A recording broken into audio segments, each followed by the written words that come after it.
Assalamualaikum warahmatullahi wabarakatuh. Saya kembali lagi untuk menjelaskan materi yang kedua, yaitu bela negara dan peran pemuda dalam pandemi COVID-19. Hampir 90% negara-negara di dunia terkena COVID-19, di mana dituliskan bahwa sebanyak 168 dari 193 negara yang diakui oleh Persatuan Bangsa-Bangsa mengonfirmasi terjangkit virus corona. Jumlah ini kemungkinan akan bertambah dengan seiring waktu karena seluruh negara masih berupaya untuk mencari antivirusnya. Seluruh negara sedang kewalahan dalam menghadapi penyebaran COVID-19, tak terkecuali bagi negara adidaya seperti Amerika Serikat dan China. Kedua negara adidaya ini mengalami guncangan psikologi dengan jatuhnya korban jiwa dan kondisi ekonomi yang menurun. COVID-19 merupakan jenis virus yang diidentifikasi sebagai penyebab penyakit pada saluran pernafasan. Yang pertama kali terdeteksi muncul di kota Wuhan, Cina. Dikarenakan warga Wuhan tidak peduli terhadap penyebaran COVID-19 dan otoritas setempat yang tidak membuka informasi kepada publik, maka virus hingga sehingga pihak otoritas setempat memberlakukan kebijakan lockdown pada tanggal 23 Januari hingga 8 April mendatang.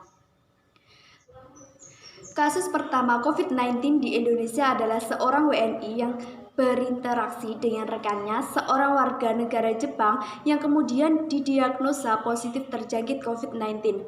Kasus pertama ini muncul pada tanggal 2 Maret 2020 dan langsung diinformasikan oleh Menteri Kesehatan.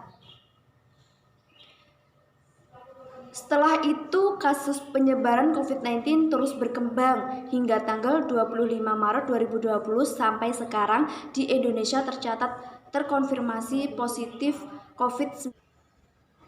Selaku pemegang kekuasaan eksekutif di negeri ini, Presiden Joko Widodo menggunakan otoritasnya untuk menghadapi penyebaran COVID-19 dengan diterbitkannya keputusan Presiden nomor 7 tahun 2020 tentang gugus tugas percepatan penanganan coronavirus 19 pada tanggal 13 Maret 2019. Gugus tugas ini segera bekerja dengan segala sumber daya yang dimiliki dan menjadi harapan seluruh rakyat Indonesia dalam menghadapi penyebaran COVID-19. Bahkan kemudian gugus tugas ini diharapkan terbentuk hingga ke RT dan RW agar program dan kebijakan yang ditetapkan di pusat dapat diimplementasikan ke daerah. Memang sebaiknya demikian karena permasalahan menghadapi penyebaran COVID-19 ini tidak hanya di daerah sekitar Jakarta dan Pulau Jawa saja, melainkan sudah menjadi bencana nasional. Bahkan Organisasi Kesehatan Dunia telah menetapkan COVID-19 sebagai sebuah pandemi. Beberapa negara yang terkena dampak parah dari COVID-19 telah memberlakukan kebijakan lockdown guna menurunkan penularan virus ini. Sebut saja Inggris, Italia, Cina, Malaysia, Belgia, Belanda, Argentina, dan sebagainya. Lockdown menurut Kamus Bahasa Inggris berarti kuncian. Dalam konteks ini dapat pula kita artikan sebagai usaha untuk mengunci penyebaran COVID-19 agar tidak menular kepada warga lain. Kebijakan lockdown ini adalah sebuah kebijakan dalam keadaan darurat dan dikeluarkan oleh lembaga yang memiliki otoritas tinggi dalam sebuah negara. Dengan kata lain, tidak bisa sembarangan dalam menetapkannya. Terdapat beberapa kekhawatiran apabila kebijakan lockdown ini diterapkan di Indonesia. Negara ini dihadapkan pada ancaman kesehatan nasional dan guncangan ekonomi yang signifikan.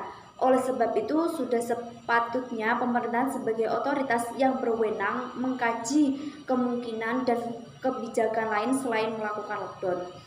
Upaya pemerintah status keadaan darurat wabah COVID-19 di Indonesia terhitung 91 hari sejak tanggal 29 Februari 2020 hingga 29 Mei 2020 yang ditetapkan melalui keputusan Kepala BNPB nomor 3A tahun 2020 tentang perpanjangan status keadaan tertentu darurat bencana wabah penyakit akibat virus corona di Indonesia.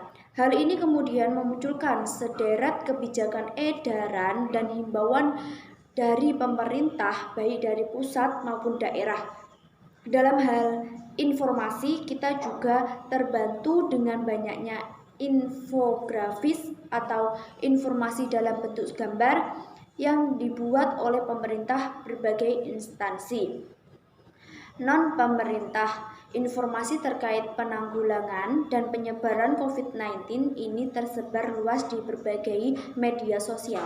Namun sayangnya diikuti pula oleh banyak informasi yang tidak valid atau hoax. Melalui Undang-Undang Nomor 24 Tahun 2007 tentang penanggulangan bencana, maka BNPB memiliki sejumlah kemudahan akses strategis seperti menggerakkan sumber daya manusia dan komando untuk memerintah lembaga negara. BNPB telah mengupayakan secara baik dan terarah mengenai istilah-istilah dalam penanggulangan penyebaran COVID-19. Dalam beberapa minggu terakhir kita dibiasakan dengan istilah social distancing atau pembatasan sosial, lockdown, rapid test, swab test, dan lain sebagainya. Istilah-istilah ini patut untuk diketahui khalayak ramai karena saat ini perhatian masyarakat untuk permasalahan COVID-19 tergolong kurang. Negara-negara serius dalam hal ini, namun sayangnya berbanding terbalik dengan komitmen rakyat Indonesia. Rakyat kita tidak serius menanggapinya, padahal sendi-sendi negara bisa menjadi problem apabila permasalahan ini terus berlanjut.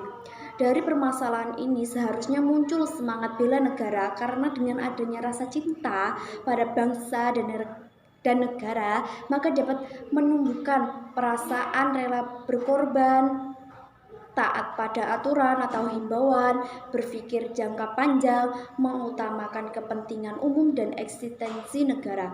Mulai dari pemerintah pusat hingga daerah, organisasi keagamaan tingkat pusat maupun daerah, dan organisasi non-pemerintah lainnya telah memberikan himbauan agar masyarakat melakukan social distancing dengan meminimalisir penyebaran COVID-19 ini. Virus COVID-19 terus menebar ketakutan, sementara obatnya hingga saat ini belum ditemukan. Hal ini sangat mengkhawatirkan sehingga menimbulkan kepanikan yang berlebihan dan dapat menurunkan imunitas tubuh. Oleh karena sudah sepatutnya setiap kita harus bahu-membahu dalam menaati peraturan pemerintah dan pemuka agama, menjaga kebersihan dan kesehatan diri dan keluarga, menjadi inisiator kepatuhan dalam bersosial distancing, menumbuhkan semangat sense of belonging, menjadi teladan dan influencer dalam masyarakat, tidak menjadi panik buyar, tidak menimbun alat kesehatan dan kebutuhan pokok, serta tindakan-tindakan bela negara lainnya yang dapat menjaga keberlangsungan bangsa dan negara Indonesia yang kita cintai. Sekian dari saya untuk materi kedua ini, yaitu bela negara dan peran pemuda dalam masa pandemi COVID-19. Saya memiliki sedikit pantun untuk kalian semua, yaitu jalan-jalan ke Desa Selarja, Kabupatennya Kediri. Kita sebagai pemuda Indonesia memiliki peran untuk menjaga bangsa dan negeri ini. Salam tangguh. Wassalamualaikum warahmatullahi wabarakatuh.